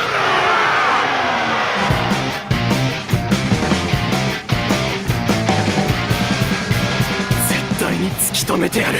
もう一度馬に乗ってやる。レースで優勝しなきゃなんでな。よっ。残された足だけが勝者の条件となる。このレースの勝者はこの世のヒーローになるわ。世界中の誰もが体験したことのない競技大会となるだろう。この物語は僕が歩き出す物語だ。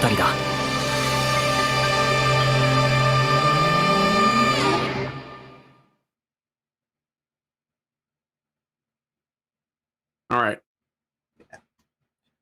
Thankfully, Grills.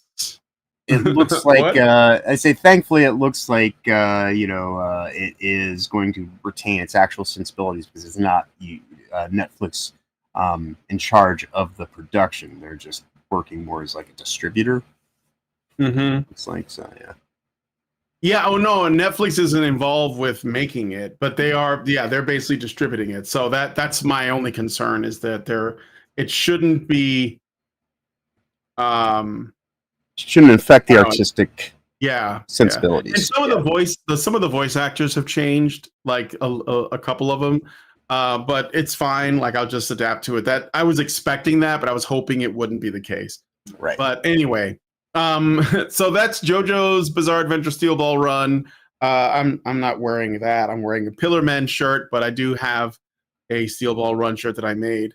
But yeah, I'm looking forward to it, and I'll definitely like talk about it when it's out. And I hope that you guys will watch it as well, so we have something to talk about. But with that said, I think we're done for today, and then right on time. So. Thank you for coming on the show. And John, what do you got going on this week? For the rest of the day, I'm going to be enjoying some downtime. I still need to go buy a hairdryer so I can do the battery replacement on this Steam Deck. So I'll probably do that at some point today. And then I got to watch some Red Dwarf for tomorrow's episode of Time in Red Dwarf. And yep.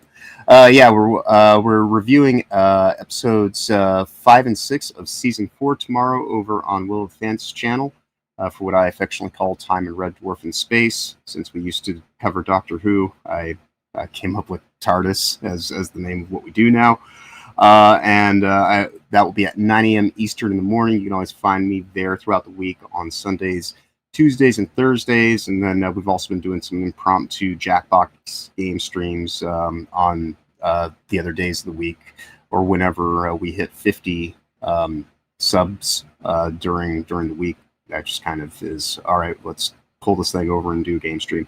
Otherwise, you can also see me on Toasty's channel at 8 p.m. Eastern on Tuesdays, Thursdays, and Fridays throughout the week. I do believe she's planning on doing a stream tonight for I Dream of Bikini Genie.